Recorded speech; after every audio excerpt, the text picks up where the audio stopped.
Praise the lord. ప్రతి తల్లి తన పిల్లల్ని ఎంతగానో ప్రేమిస్తుంది. తనకెంతమంది బిడ్డలున్నా ప్రతి ఒక్కరి మీద వ్యక్తిగతమైన ప్రత్యేకమైన శ్రద్ధను ఆ తల్లి చూపిస్తుంది. వారి నిమిత్తము ఆలోచిస్తూ ప్రత్యేకమైన శ్రద్ధ ప్రతి ఒక్క బిడ్డ మీద తల్లి తీసుకుంటుంది. అలాంటి ఒక తల్లిని మనము లూకాసు వార్త 2వ అధ్యాయము 19వ వచనంలో చూసుకుంటాం. అయితే మరియా ఆ మాటలన్నీ తన హృదయములో తలపోసుకొనుచు భద్రము చేసుకొనెను.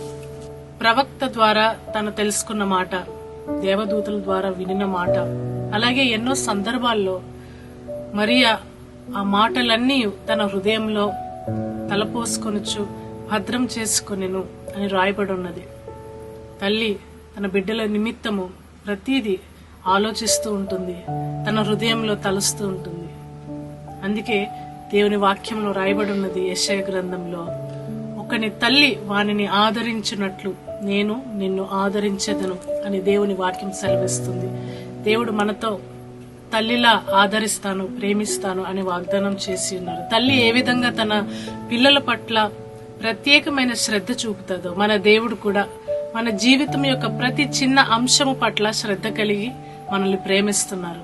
కనుక తల్లిలా మనల్ని ప్రేమించే దేవుడు, తల్లి కంటే మించి తల్లి మరచిపోయినా మనల్ని మరవకుండా విడవకుండా ప్రేమించే దేవునికే సమస్త మహిమ స్తోత్రము.